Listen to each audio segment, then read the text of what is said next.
Halo semuanya, saya harap semuanya baik-baik aja ya, sehat-sehat aja ya, dan tetap belajar walaupun sekarang tetap belajar di rumah, nggak apa-apa, oke? Tetap semangat. Oke, kali ini kita akan belajar yaitu tentang minyak bumi dan gas alam, oke?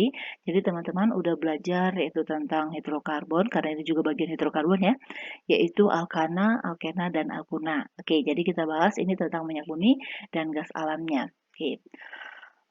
Pertama yaitu kita akan bahas tentang pembentukannya. Oke, memasak bahan bakar kendaraan, terus bahan bakar industri, apa hubungannya dengan minyak bumi dan gas alam? Pasti teman-teman tahu ya, oke, bahwa semuanya ini, oke, jadi sebagian besar dalam kehidupan kita, salah satu contohnya misalnya seperti kayak gini ya, untuk memasak bahan bakar kendaraan, terus untuk bahan bakar industri, itu menggunakan yang namanya minyak bumi, gas alam, dan gas alam, oke? Dan sekarang kita mau belajar nih, dari mana sih itu berasal, kayak gitu, bagaimana sih pembentukannya, gitu. Jadi minyak bumi dan gas alam ini terbentuk dari fosil, jasad renik, tumbuhan, dan hewan yang berada di lautan. Jadi tumbuh-tumbuhan, hewan, dan jasad renik yang mati nih di dalam lautan, itu dia bakalan mengendap, oke, di dasar lautan. Kemudian dia akan tertutupi oleh lumpur yang lama-kelamaan karena tekanan dari atasnya dia akan membentuk batuan. Oke, dan batuan ini itu pada suhu dan tekanan tertentu itu bakalan diolah oleh yang namanya bakteri anaerob. Oke, jadi bakteri anaerob ini yang akan mengubahnya menjadi minyak bumi dan gas alam, kayak gitu. Dan prosesnya ini teman-teman ya, proses pembentukan minyak bumi dan gas alam ini bukan waktu yang sebentar. Ini membutuhkan jutaan tahun lamanya, kayak gitu. Makanya sekarang ini kan kita dengar bahwa ya bensin kayak gini-gini mahal dan juga dia nggak ada kayak gitu karena apa? Prosesnya lama. Sedangkan penduduk dunia ini orangnya semakin banyak kayak gitu. Jadi berarti kebutuhannya juga semakin banyak begitu. Dan juga ada yang namanya batu bara, oke. Batu bara ini dipercaya yaitu dia berasal dari pohon-pohon dan pakis, oke, yang tertimbun di dalam tanah. Akibat apa? Yaitu akibat gempa bumi atau letusan gunung, kayak gitu. Jadi kalau gempa bumi misalnya nih dengan adanya letusan gunung juga, banyak kan pohon-pohon yang berada di pegunungan kayak gitu. Jadi kalau terjadi letusan gunung, itu nanti pohon-pohonnya itu nanti akan tertimbun, oke, dan lama-kelamaan dia akan diolah menjadi batu bara, kayak gitu. Dan ini juga membutuh waktu enggak sebentar, tetapi juga jutaan tahun lamanya, kayak gitu. Jadi hampir sama dengan minyak bumi dan gas alam, kayak gitu. Oke, ini minyak bumi dan gas alam ini kan tadi kan katanya terbentuk di dalam lautan. Oke, berarti penyulingan berarti di dalam lautan. Oke, ada juga penyulingan di dalam lautan. Tetapi ada juga penyulingan itu, penyulingan ini proses pengambilan ya minyak buminya itu di daratan. Kenapa bisa? Kayak gitu ya. Emang jasad renik ada di dalam daratan gitu? Bukan. Jadi Eee, jasad renik ini kan tadi tumbuhan itu kan dia mengendap dalam lautan ya, tetapi karena adanya pergerakan kulit bumi, ini mengakibatkan yang dulunya lautan itu dia bergeser sehingga membentuk daratan. Sehingga daratan yang ada, fosilnya ini itu yang akan menghasilkan yang namanya minyak bumi dan gas alamnya. Oke, begitu ya. Terus selanjutnya yaitu nih, bagaimana pengolahan minyak buminya? Karena tadi kita udah tahu bahwa dia itu terbentuk dari fosil jasad renik dan timbunan dari pohon-pohonan. Sekarang kita mau tahu nih, pengolahan minyaknya itu bagaimana? Kayak gitu. Oke. Jadi dia ada dua proses pengolahan minyak bumi ini. Yang pertama yaitu namanya adalah desalting. Oke. Jadi desalting ini itu adalah proses penghilangan elektrolit dan senyawa anorganik. Oke, jadi di dalam minyak bumi yang kita peroleh ini ya, yang diperoleh dari minyak ini. Minyak bumi ini itu minyak mentah, crude oil itu nggak bisa langsung digunakan, nggak, harus diolah dulu, oke? Dan itu banyak campuran senyawa-senyawanya, ada pengotornya juga gitu. Sehingga dengan proses desalting ini, jadi senyawa yang ada, misalnya senyawa elektrolit dan anorganik yang terdapat di dalam minyak bumi itu dihilangin dulu. Caranya bagaimana? Oke. Caranya yaitu dengan menambahkan air, asam dan basa gitu. Sehingga nanti larut, mengendap atau gimana itu bisa dihilangin. Kayak gitu. Karena itu kita nggak gunain.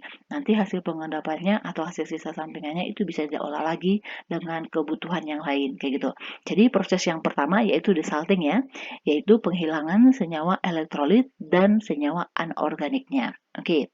Terus selanjutnya yaitu dengan destilasi bertingkat. Oke. Ini teman-teman perlu ingat karena sering yang ditanya itu bagaimana proses pengolahan minyak bumi itu yang selalu sering yang disebutin itu adalah destilasi. Oke.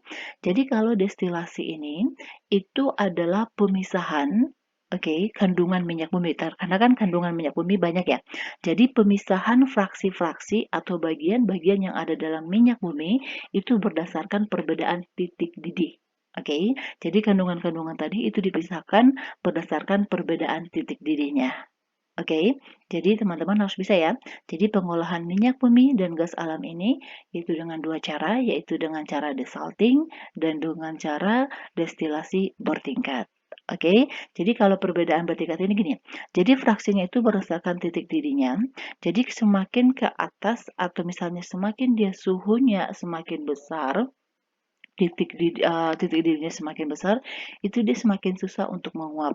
Jadi dibutuhkan suhu yang makin besar. Tetapi kalau misalnya dia titik didihnya rendah, berarti dia semakin mudah menguap, ya kan? Jadi ini yang bisanya digunakan untuk bahan bakar, kayak gitu. Terus ini nanti dari perbedaan titik didih ini akan diperoleh fraksi-fraksinya ya. Sedangkan kalau destilasi belum, ini untuk menghilangkan aja. Jadi nanti dari sini tuh bertahap langsung ke sini, kayak gitu. Nih, ini dia fraksi-fraksi hidrokarbon yang dihasilkan dari penyulingan minyak bumi. Ini juga terkadang keluar di ujian juga sih, ditanya misalnya pada jumlah atom C-nya segini, titik didihnya segini, apakah dia kegunaannya untuk ini, kayak gitu. Kita lihat dulu ya. Nih, kalau gas itu jumlah atom C-nya itu sekitar 1 sampai 4. Dan titik didihnya itu dari minus ya, karena kan berarti titik didihnya rendah ya, berarti dia yang pertama sekali menguap. Ingat tadi perbedaan ini untuk menghasilkan ini itu berdasarkan destilasi, yaitu berdasarkan perbedaan titik didihnya. Jadi yang gas ini pada pada jumlah atom C sama 4 ini itu digunakan untuk LPG, untuk bahan bakar kalau kita memasak. Terus sumber hidrogen ini juga digunakan untuk proses selanjutnya. Hidrogen ini digunakan untuk penyelam. Ada unsur hidrogennya. Terus dan juga untuk bahan-bahan petrokimia ya. Terus selanjutnya adalah petroleum ether. Ini jumlah atom C-nya sama 5, titik didihnya ini. Ini digunakan untuk sebagai pelarut. Biasanya sih digunakan untuk pelarut senyawa dan juga dia itu untuk digunakan untuk dry cleaning. Kalau teman-teman pernah dengar kata-kata dry cleaning, itu digunakannya dalam petroleum ether. Jadi dia dari minyak bumi gitu loh. Terus bensin, bahan bakar ya. Bensin ini jenisnya banyak nih. Kalau teman-teman pergi ke pom bensin banyak ya, ada premium, pertalite, terus apa lagi? Pertamax, Pertamax Plus, premix kayak gitu ya. Jadi nanti jenisnya banyak, nanti akan kita bahas. Dan ini digunakan untuk bahan bakar ya. Bahan bakar kendaraan. Terus ada juga yang namanya nafta, itu dia 8 sampai 12 jumlah atom C-nya. Nafta ini juga digunakan untuk zat aditif bensin. Terus digunakan untuk bahan pembuatan plastik, serat sintesis, nilon, pestisida, ya kan, pupuk, deterjen nih yang kita gunakan dalam kehidupan sehari-hari, kosmetik, obat-obatan, karet sintetis, ternyata itu terdapat atau terbuatnya dari minyak bumi loh. Dan selanjutnya itu adalah kerosin. Kerosin minyak bumi atau aftur, ini untuk bahan bakar rumah tangga. Bahan bakar rumah tangganya yang kerosin ya. Jadi kerosin itu adalah minyak tanah. Sedangkan aftur ini itu adalah untuk mesin jet.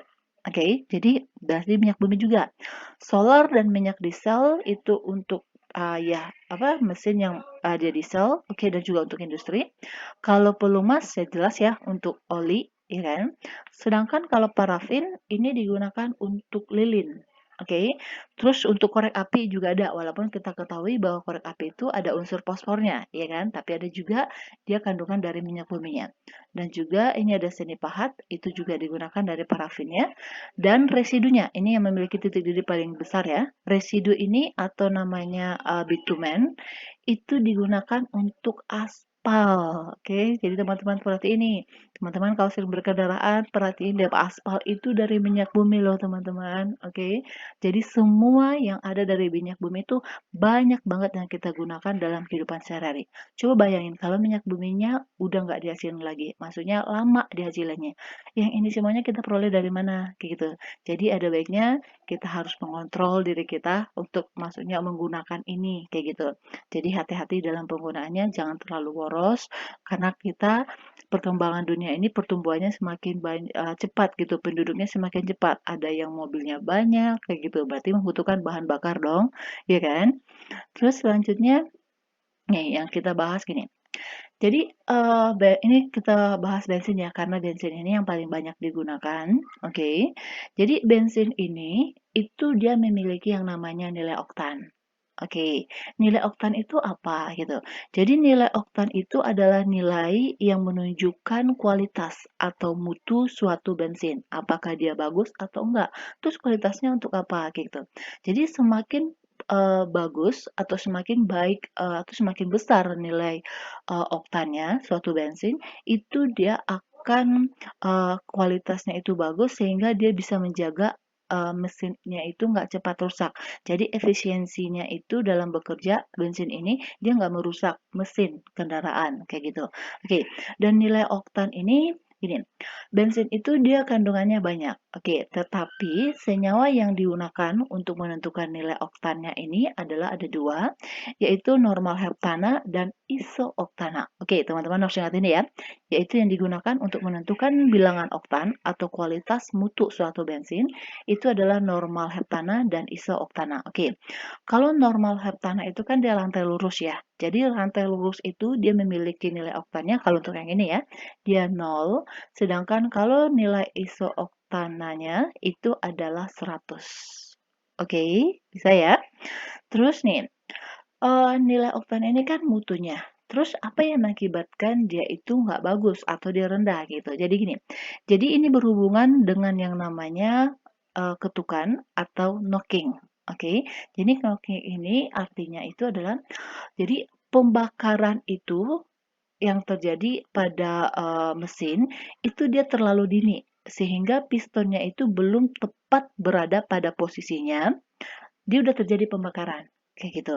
Jadi ini yang mengakibatkan mesin itu dia kadang mengurangi efisiensi bahan bakarnya dan dapat merusak bensin. Oke, jadi ketukan ini, knocking ini, yang pembakaran dini ini, oke, sebelum pistonnya itu berada pada posisi tepat, itu yang mengurangi efisiensi dari bahan bakarnya sehingga dapat merusak mesin kendaraan. Oke, itu tadi yang mengakibatkan semakin besar nilai oktannya atau semakin bagus kualitas suatu bensin atau bahan bakar itu akan menjaga mesinnya kendaraan itu semakin awet, semakin dia bertahan begitu. Oke, jadi ini dapat merusak mesinnya ya. Nah, jadi teman-teman kalau bisa, kalau sayang sih pada kendaraannya bisa menggunakan bahan bakar yang nilai oktannya bagus, kayak gitu.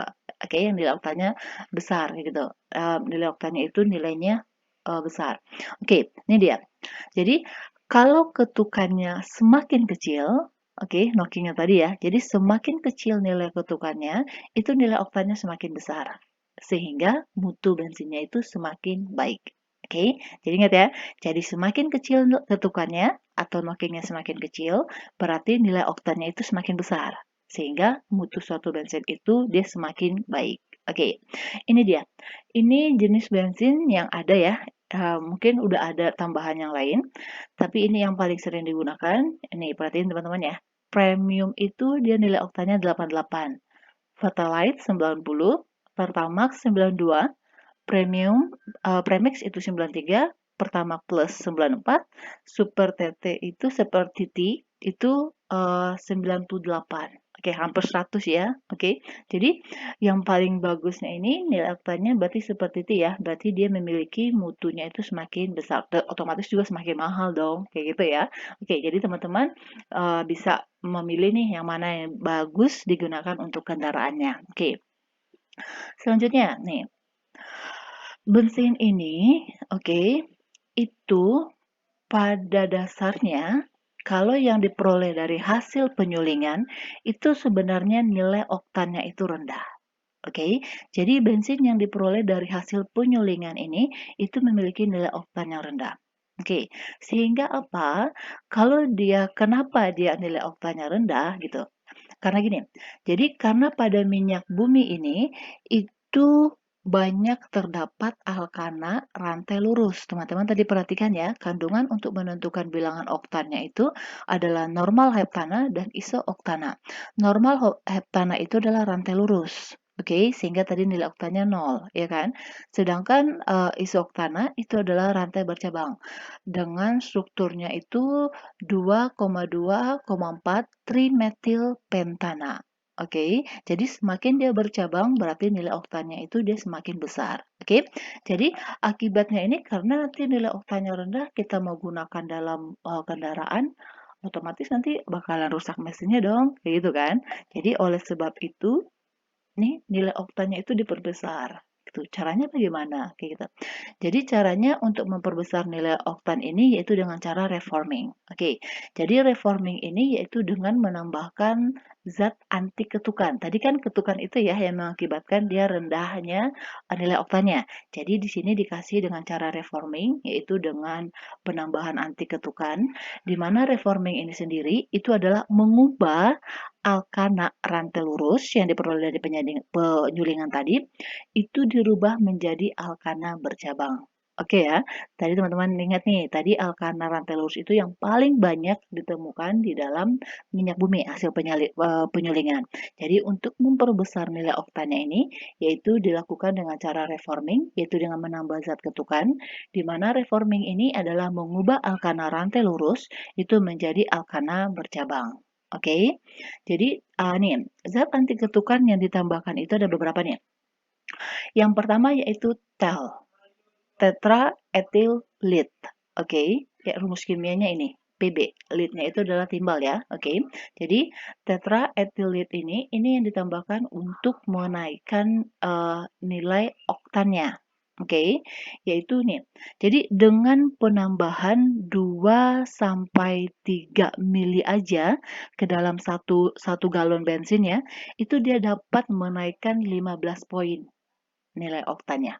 Gede ya. Oke, 2 sampai 3 mili aja loh dimasukkan ke dalam 1 galon bensin itu dapat menaikkan 15 nilai oktannya. Oke, ini nilai oktan bensin itu yang diperoleh dari penyulingan itu cuma sekitar lebih besar dari 60 nilai oktannya. Oke, jadi dengan penambahan tel dengan penambahan 2 sampai 3 mili aja itu menaikkan 15 poinnya. Oke.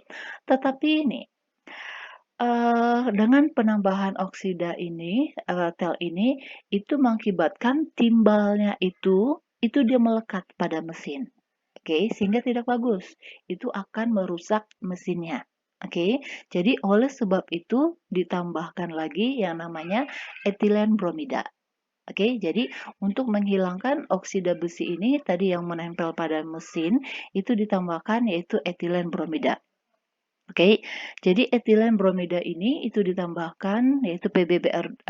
Oke, etilen bromidanya tadi yang ini ya, C2H4 BR2 ini ditambahkan ke dalam ini, oke, sehingga timbalnya tadi yang ada dalam mesin itu dia terikat sehingga menghasilkan nih PBBR2 timbal bromida, oke, dan ini dia mudah menguap.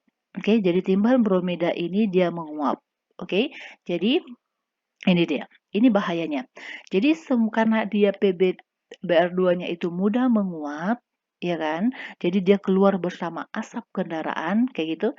Ternyata ini berdampak buruk. Kenapa? Karena uap tadi yang bersama dengan asap, yang PBBR2 tadi, itu dapat mengakibatkan kerusakan otak bagi yang menghirupnya ya, menghirup udara asap tersebut karena di dalamnya itu terdapat PBR2, itu dapat mengakibatkan kerusakan otak, mengakibatkan anemia, sakit kepala, bahkan ini bisa mengakibatkan kematian kalau terlalu banyak terhirup. Oke, jadi untuk mengurangi ini atau untuk menghindari yang namanya ini banyak dampaknya ini, oke, sehingga ditambahkan lagi yang namanya adalah MTBE, oke, methyl tertiary butyl ether. Oke, kalau ini sih methyl butyl ini dia nggak mengakibatkan dampak ini, malahan dia yang dapat meningkatkan jumlah oksigennya. Oke, kalau oksigennya bertambah apa akibatnya kayak gitu ya. Gini. Jadi kalau semakin banyak oksigen yang terdapat pada pembakaran itu akan mengakibatkan yang namanya pembakaran sempurna. Kalau dia pembakaran sempurna dia akan menghasilkan karbon dioksida dan uap air. Oke, jadi selain MTBE juga bisa digunakan alkohol. Alkohol bisa diperoleh dari tumbuhan ya. Itu juga untuk meningkatkan oksigennya. Jadi sehingga terjadi pembakaran sempurna. Oke, bisa ngerti ya? Oke, nih. Lanjut lagi. Nih, terus minyak bumi, ya kan? Jadi minyak bumi hasil penyulingan yang tadi ya, oke, itu sebenarnya kalau untuk bensinnya itu yang diperoleh cuma sekitar 6% aja. Jadi dari minyak bumi yang diolah ya, dari hasil penyulingan, itu bensin yang diperoleh itu cuma sekitar 6% aja loh, bayangin. Padahal kita membutuhkannya itu sangat banyak untuk kendaraan aja mungkin berkurang nih, kurang ya yang 6% ini.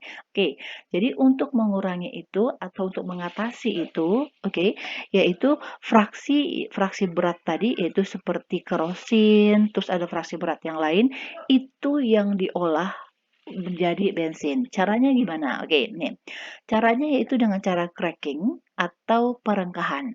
Oke, jadi cracking atau perengkahan ini ada dua, yaitu dengan thermal cracking, yaitu dengan adanya perubahan suhu. Oke, terus ada juga yaitu dengan catalytic cracking. Jadi kalau thermal cracking ini itu dengan pemanasan, sedangkan kalau catalytic cracking ini dengan bantuan yang namanya katalis. Oke, dan contohnya nih, nah, ini adalah C10H22. Oke, C10H22 ini merupakan fraksi berat.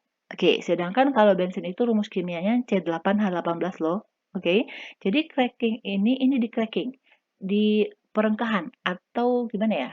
Dikecilin kayak gitu loh atau dipecah kayak gitu. Jadi di cracking yang senyawa beratnya ini sehingga menghasilkan nih, ini dia bensinnya. Oke, ada sisa sampingannya ya.